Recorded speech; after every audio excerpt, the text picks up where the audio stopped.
Welcome to Frenchy Tales. Make your learning journey fun and exciting with engaging stories.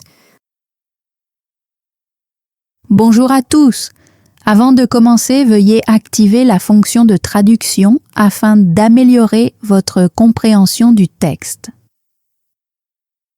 Bienvenue dans une histoire incroyable qui va vous inspirer et vous aider à améliorer votre français.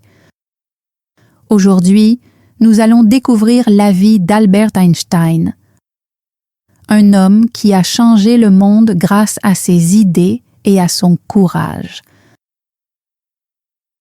En écoutant, faites attention aux nouveaux mots et expressions que je vais introduire. Il ne s'agit pas seulement d'apprendre le français, mais aussi de voir comment le travail acharné et la curiosité peuvent mener à la grandeur. Alors, prenez un carnet, restez concentrés et commençons ce voyage pour améliorer votre écoute, enrichir votre vocabulaire et trouver de la motivation dans la vie d'un génie. Albert Einstein est né le 14 mars 1879 dans une petite ville appelée Ulm, en Allemagne. Ses parents, Hermann Einstein et Pauline Koch, étaient des gens ordinaires. Hermann travaillait avec du matériel électrique tandis que Pauline s'occupait de la maison et aimait la musique et l'apprentissage. Lorsqu'Albert est né, rien ne semblait spécial chez lui, sauf un petit détail. Sa tête était inhabituellement grande. Sa famille plaisantait même à ce sujet, se demandant s'il grandirait normalement.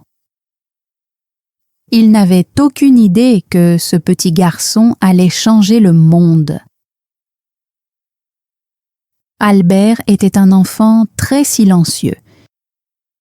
Il n'a prononcé ses premiers mots qu'à presque 3 ans. Ses parents étaient inquiets. Certaines personnes pensaient même qu'il avait un problème.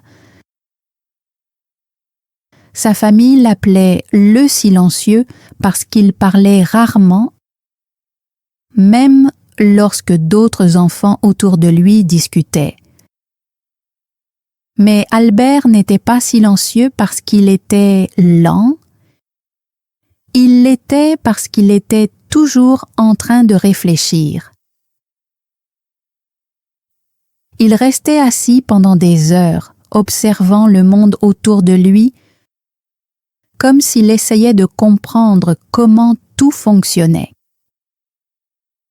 Quand Albert avait 5 ans, son père lui offrit un petit cadeau qui changea sa vie pour toujours.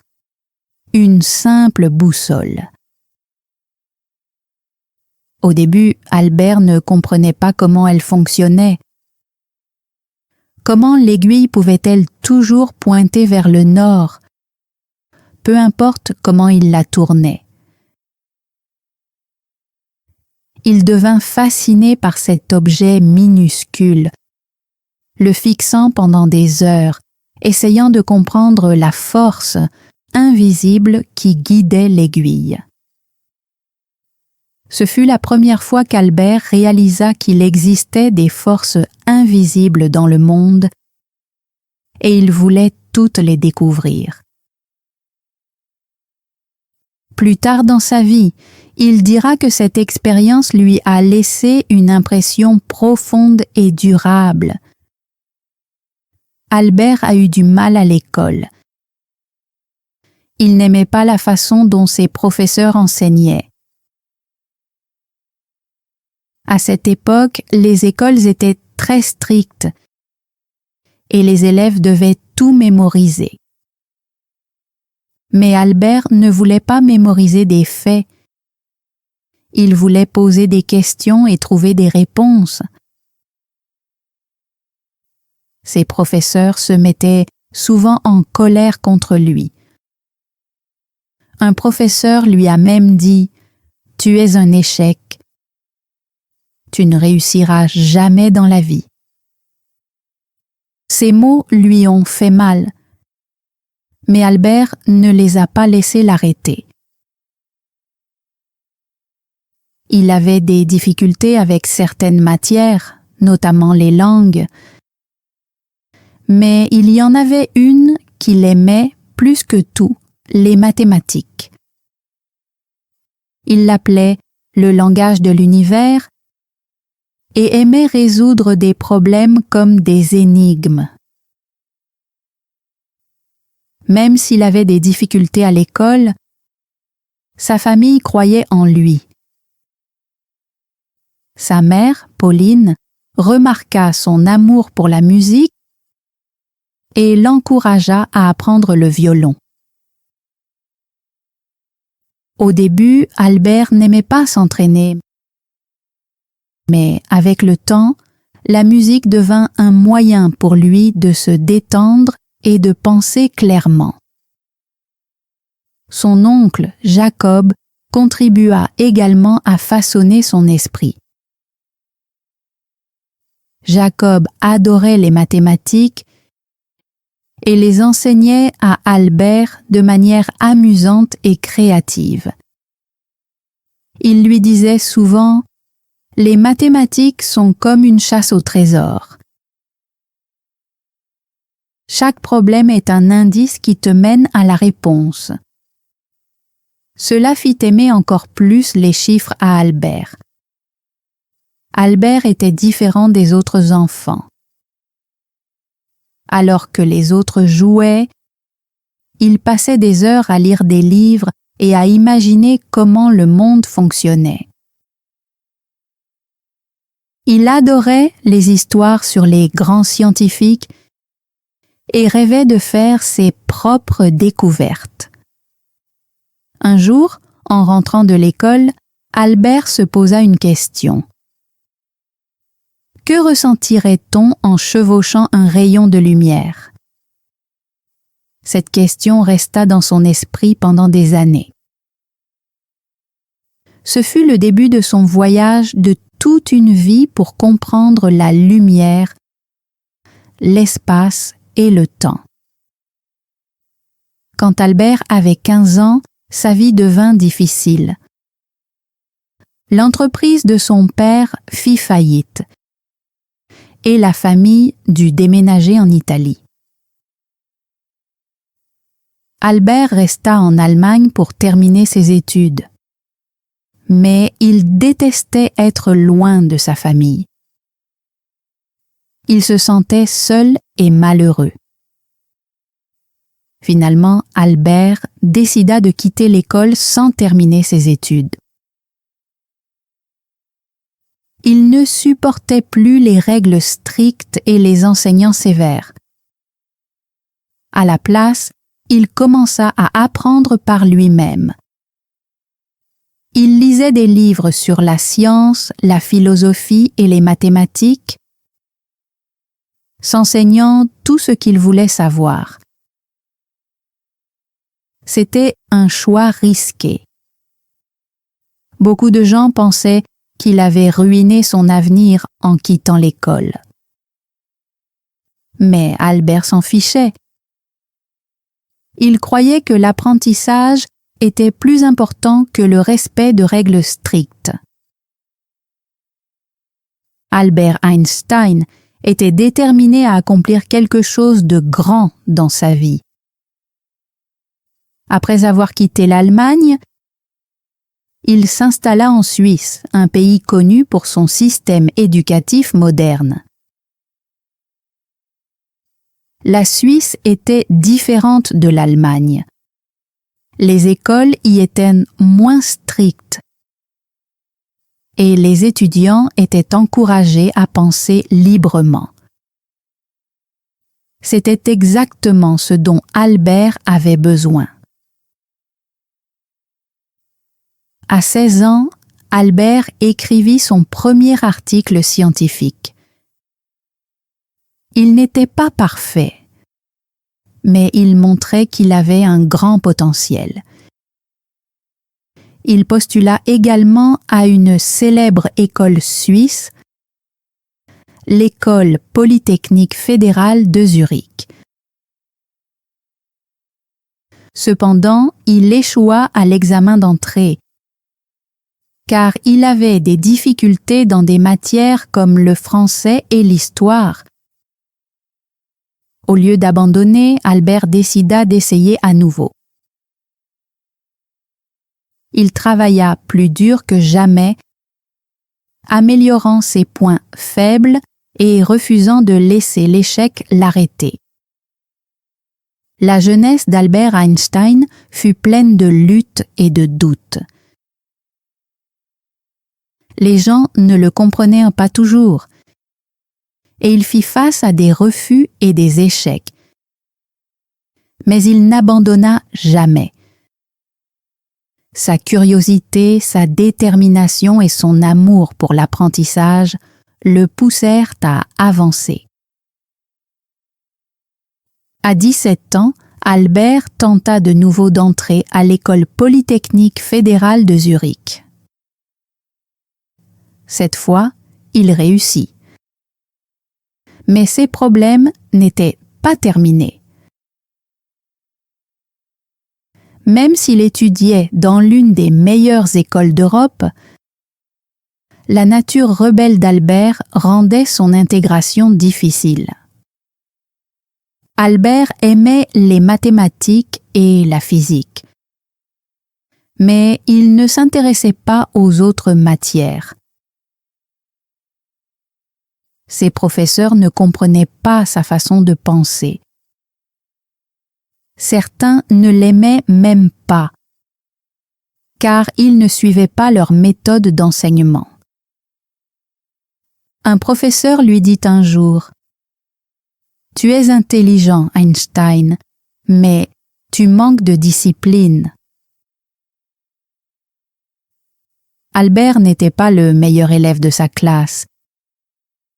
Il séchait souvent les cours et étudiait par lui-même. Alors que ses camarades suivaient les leçons, Albert passait son temps à réfléchir à de grandes questions. Qu'est-ce que la lumière? Comment fonctionne le temps?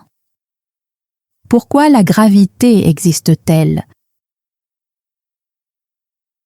Ce n'étaient pas des questions ordinaires, et la plupart des gens n'avaient pas de réponse à lui donner. Pendant son temps à l'école polytechnique, Albert rencontra une jeune femme nommée Mileva Marić, la seule étudiante en physique de sa classe. Mileva était très intelligente et partageait l'amour d'Albert pour la science. Ils devinrent proches et passaient des heures à discuter d'idées scientifiques. Mileva n'était pas seulement une camarade de classe. Elle devint sa plus proche amie. Ils s'inspiraient mutuellement et rêvaient de faire de grandes découvertes ensemble. Albert lui écrivit un jour : « Ensemble, nous changerons le monde de la science. » Mais leur relation n'était pas facile. Mileva faisait face aux critiques parce qu'elle était une femme dans le domaine scientifique, et Albert rencontrait des difficultés financières. Malgré ces défis, ils se soutenaient et restaient concentrés sur leurs rêves. En 1900, à l'âge de 21 ans, Albert obtint son diplôme de physique à l'École polytechnique. Il était enthousiaste à l'idée de commencer sa carrière de scientifique. Mais la vie en décida autrement. Albert ne trouva pas de travail. Il postula dans plusieurs universités espérant devenir professeur ou chercheur, mais il fut rejeté à chaque fois. Ses professeurs ne le recommandaient pas, car ils pensaient qu'il n'était pas sérieux. Ce fut une période difficile pour Albert. Imaginez travailler dur pendant des années pour être rejeté encore et encore. Mais Albert ne renonça pas. Au lieu de cela, il prit de petits emplois pour subvenir à ses besoins. En 1902, Albert trouva enfin un emploi comme employé de bureau à l'Office suisse des brevets à Berne.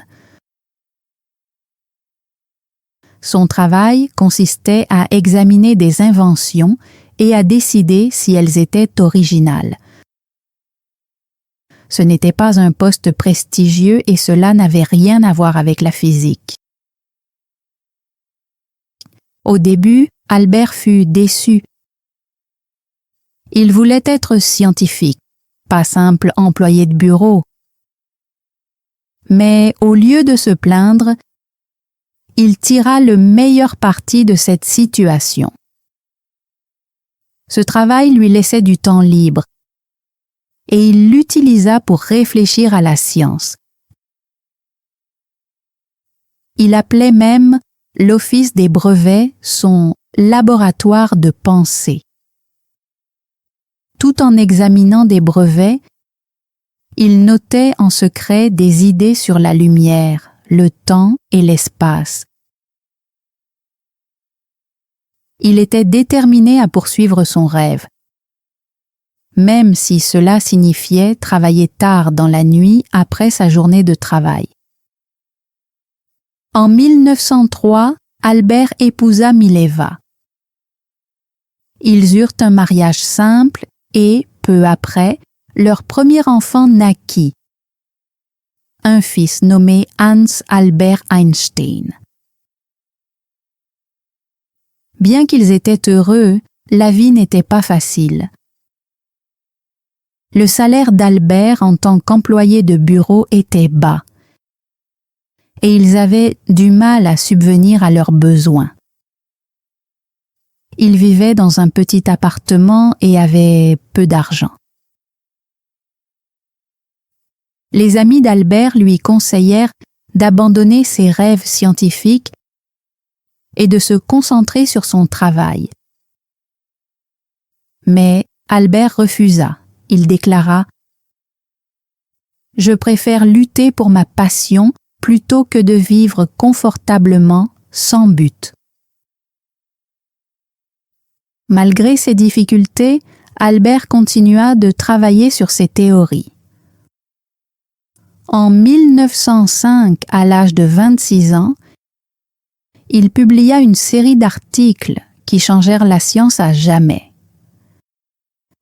Les scientifiques appellent cette année l'annus mirabilis d'Einstein, ou année miraculeuse.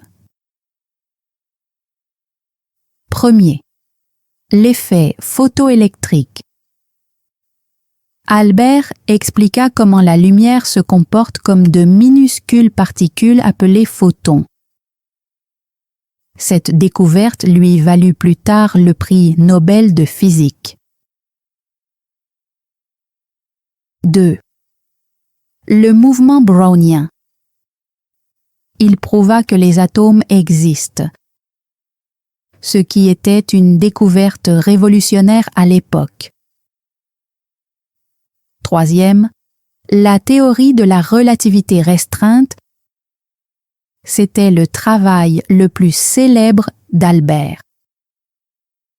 Il introduisit l'idée que le temps et l'espace ne sont pas fixes. De cette théorie découla la célèbre équation E égale mc carré qui montra que l'énergie et la matière sont liées.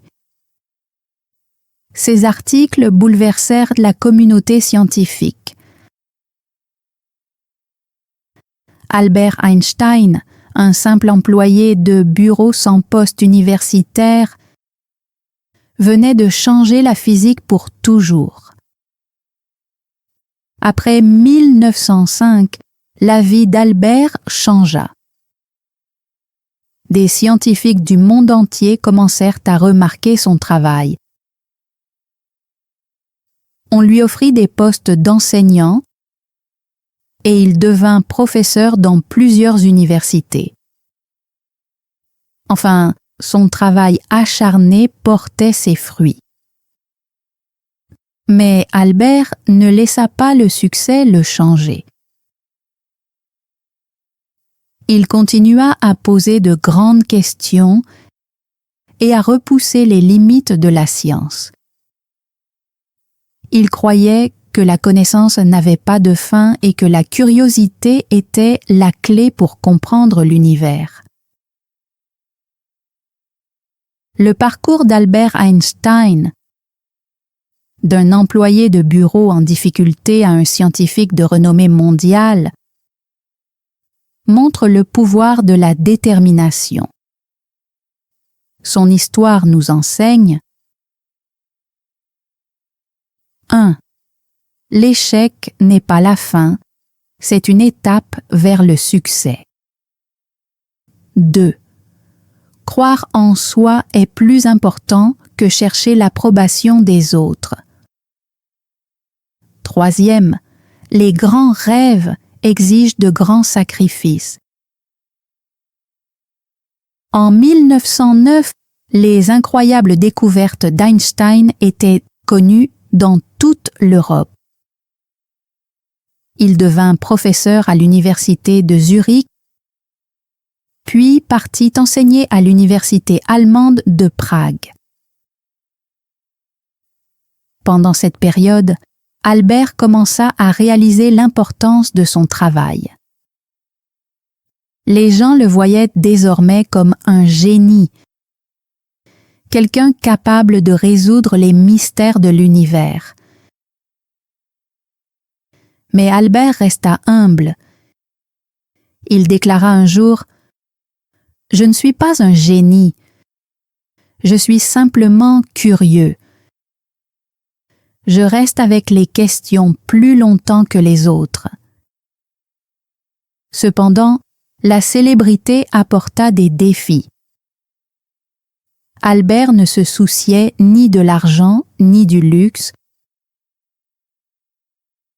Il continua à mener une vie simple, portant ses vieux vêtements et se concentrant uniquement sur son travail.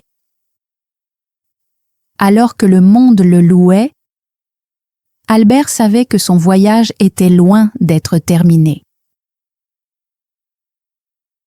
En 1914, Albert s'installa à Berlin, en Allemagne, après avoir obtenu un poste prestigieux à l'Académie prussienne des sciences. C'était une étape majeure dans sa carrière, car il disposait désormais du temps et des ressources nécessaires pour se consacrer entièrement à ses recherches. Mais le monde était en train de changer. La Première Guerre mondiale éclata et des millions de personnes souffrirent. Alors que de nombreux scientifiques soutenaient la guerre, Albert s'y opposa.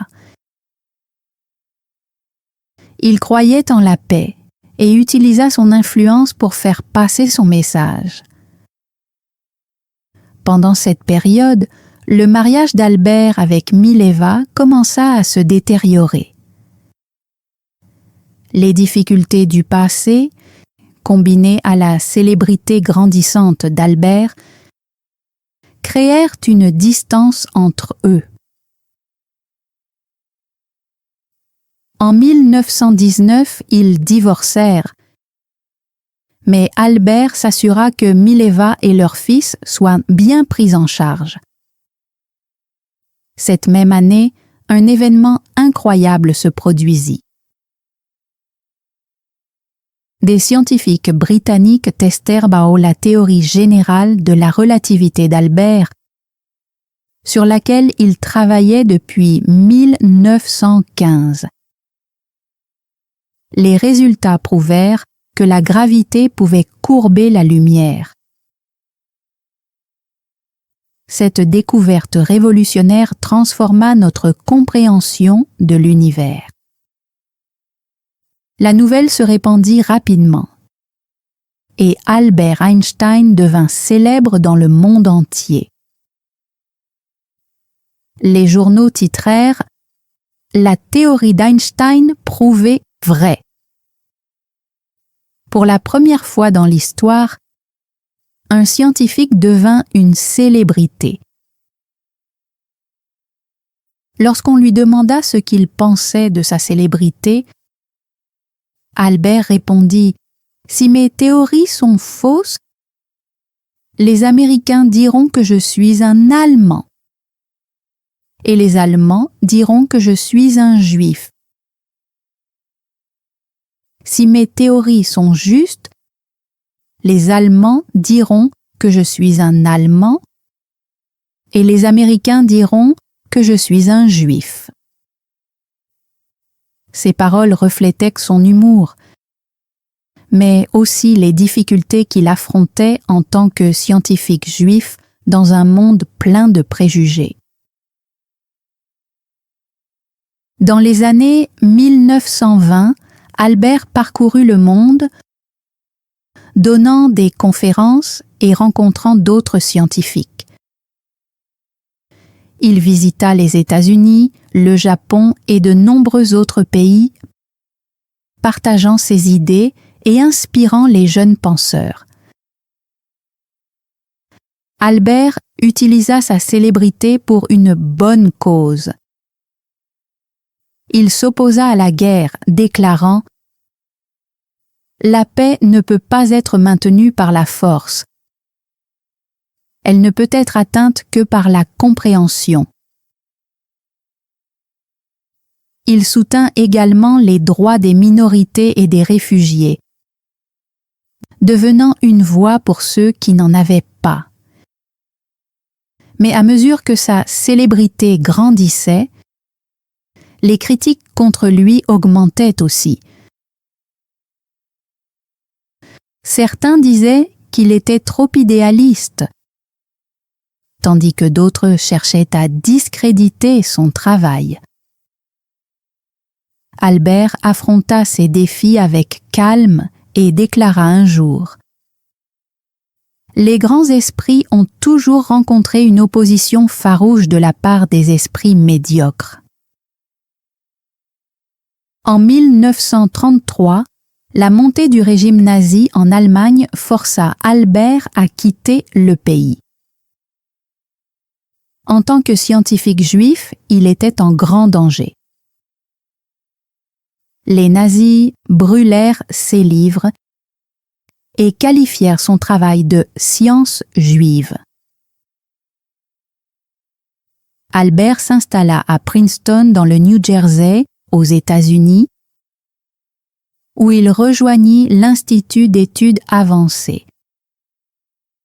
Il était profondément attristé par ce qui se passait en Allemagne, mais il garda espoir.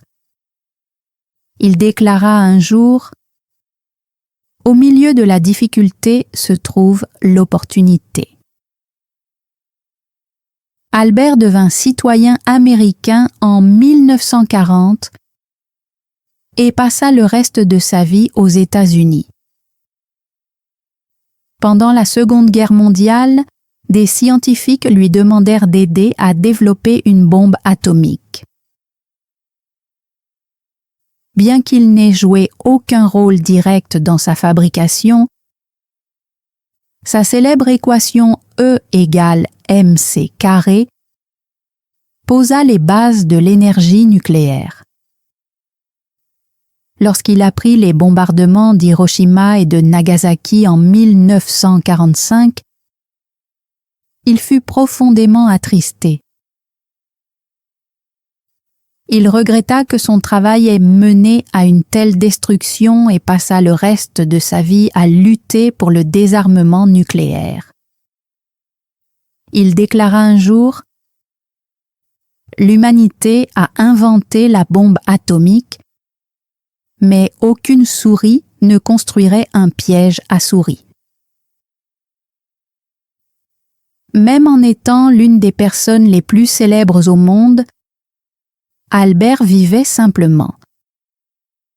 Il refusait d'avoir une voiture, ne portait pas de chaussettes et adorait faire de la voile, bien qu'il ne sache pas nager.